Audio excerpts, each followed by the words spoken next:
Big news की शुरुआत मंगलवार को दूसरे दिन लोकसभा में ऑपरेशन सिंदूर पर हुई चर्चा से करेंगे। दोपहर 12 बजे इस पर चर्चा की शुरुआत देश के गृह मंत्री अमित शाह ने की और सदन के माध्यम से देश को बताया कि कैसे पहलगाम हमले के बाद सेना ने अपने अदम्य शौर्य का परिचय दिया था, जिसके जवाब में कांग्रेस की ओर से सांसद प्रियंका गांधी ने मोर्चा संभाला और सरकार को घेरते हुए कई सवाल खड़े किए। मान्यवर, सर्जिकल स्ट्राइक और एयर स्ट्राइक में हमने पाक ऑक्यूपाई कश्मीर में ही हमला किया। एक प्रकार से भारत के हिस्से पर ही हमला किया। पाक ऑक्यूपाई कश्मीर हमारा ही, तो हमने तो हमारे हिस्से में हमला किया। मगर इस बार 100 किलोमीटर अंदर घुसकर पाकिस्तान की भूमि पर आतंकवादियों को तबाह करने का काम। अब ऑथेंटिक शब्द का है, मैं बढ़ा नहीं सकता, मगर कम से कम 100 लोगों को हमारी सेना ने 100 से अधिक लोगों को हमारी सेना ने समाप्त करने का काम। मान्यवर, और इस पर भी गर्व नहीं कर सकते आप, इस पर भी गर्व नहीं कर सकते। ये सारी आतंकवाद की जड़ पाकिस्तान है और पाकिस्तान कांग्रेस पार्टी की भूल है। पार्टीशन स्वीकार न करते पाकिस्तान कभी न हो। लोकसभा में ऑपरेशन सिंदूर पर चर्चा के दौरान गृह मंत्री अमित शाह सेना के शौर्य का बखान किया और देश को बताया कि पहलगाम हमले के बाद भारत ने इतनी मजबूती से जवाब दिया था कि पाकिस्तान के पास भारत के शरण में आने के अलावा कोई विकल्प नहीं बचा था। दूसरे दिन 9 मई को मोदी जी ने सेना को हुक्म दिया, एक मीटिंग करी। राजनाथ जी, मोदी जी, एनएसए, सेना के सारे अध्यक्ष, और जवाब देने का तय किया और उनके 11 एयरबेस को क्षतिग्रस्त करने का काम किया। मान्यवर, 8 एयरबेस इतने सटीक तरीके से तोड़े गए, पाकिस्तान की पूरी एयर डिफेंस सिस्टम धरी की धरी रहेगी। और मान्यवर, ये हर चीज में पॉलिटिक्स करते, हर चीज में। जब उन्होंने हमारे रिहायशी इलाकों पर हमला किया, फिर भी हमने इनके रिहायशी इलाकों पर हमला नहीं किया, सिर्फ इनके एयरबेस और एयर डिफेंस सिस्टम को निशाना बनाया और उनकी आक्रमण करने की क्षमता को पंगु कर रख दिया। हमारी पूरी सेना, पूरी वायुसेना, पूरी नौसेना अक्षुण्ण थी और उनकी हमला करने की क्षमता को हमने छिन्न विछिन्न कर दिया। पाकिस्तान के पास शरण में आने के अलावा और कोई चारा ही नहीं था। इसलिए मान्यवर, इसलिए 10 मई को डीजीएमओ ने, पाकिस्तान के डीजीएमओ ने भारत के डीजीएमओ को फोन किया और 5 बजे हमने इस संघर्ष को विराम किया। भारत दशकों से आतंकवाद से पीड़ित है। लोकसभा में अमित शाह ने इसके लिए कांग्रेस की नेहरू और इंदिरा की नीति को जिम्मेदार ठहराया, तो वहीं कांग्रेस की ओर से प्रियंका गांधी ने मोर्चा संभाला और पहलगाम हमले के लिए सरकार को दोषी ठहराया। मान्यवर, लोग कल सवाल उठा रहे थे कि इतनी अच्छी पोजीशन में थे, आपने युद्ध क्यों नहीं किया? युद्ध के कई परिणाम होते हैं मान्यवर, करना न करना वो सोचकर करना पड़ता है। मगर मैं इसी देश के इतिहास से कुछ घटनाएं बताना चाहता हूं। 1948 में मान्यवर, कश्मीर में हमारी सेनाएं निर्णायक बढ़त पर थी। सरदार पटेल ना बोलते रहे, जवाहरलाल नेहरू जी ने एक तरफा युद्ध विराम कर दिया।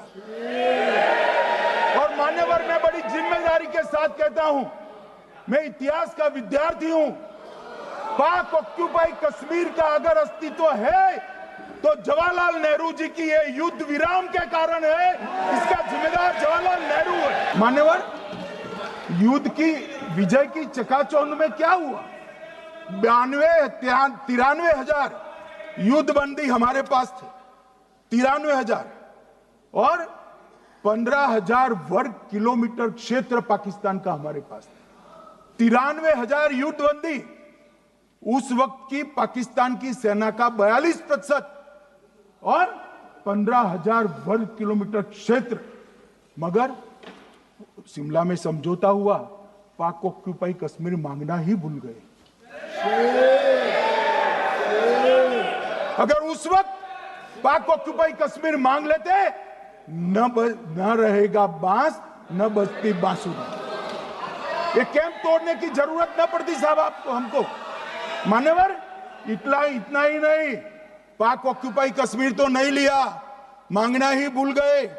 15,000 वर्ग किलोमीटर की जीती हुई भूमि भी वापस दे दी। जब 1 घंटे के लिए चुन चुन कर भारतीय नागरिकों को मारा जा रहा था, इस पूरे समय उसे एक सुरक्षाकर्मी नहीं दिखा, एक सैनिक नहीं दिखा।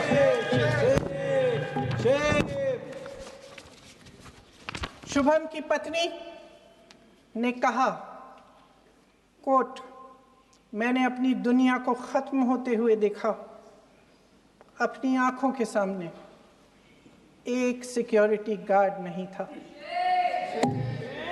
मैं ये कह सकती हूं कि देश ने, सरकार ने हमें वहां पे अनाथ छोड़ दिया था। सिक्योरिटी क्यों नहीं थी वहां पे एक सैनिक क्यों नहीं दिखा? क्या सरकार को मालूम नहीं था कि यहां रोज 1000 से 1500 पर्यटक जाते हैं?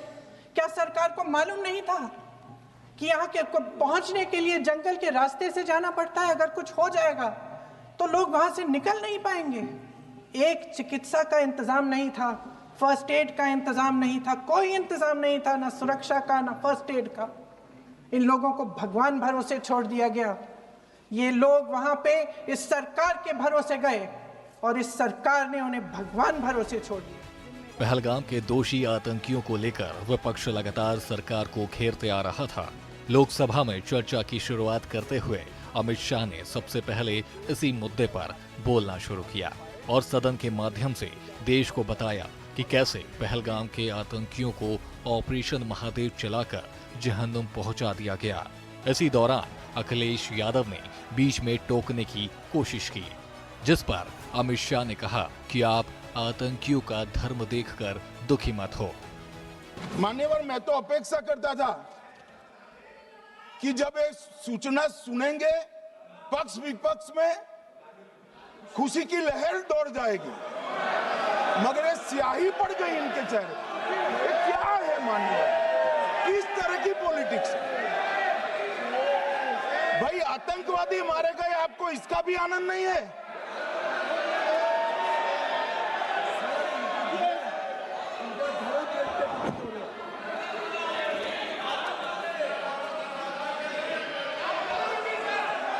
अखिलेश जी बैठ जाइए, मेरा पूरा जवाब सुनिए, आपका सब जवाब आ जाएगा। भाई, आप आतंकवादियों का धर्म देखकर दुखी मत होइए। इस दौरान अमित शाह ने कांग्रेस सांसद पी चिदम्बरम के बयान की सदन में आलोचना की। अमित शाह ने कहा कि हमारे पास इसके प्रूफ हैं कि पाकिस्तान के आए आतंकियों ने पहलगाम हमला किया था, लेकिन कांग्रेस के पूर्व गृह मंत्री सबूत मांग रही हैं। ब्यूरो रिपोर्ट, सूर्या समाचार।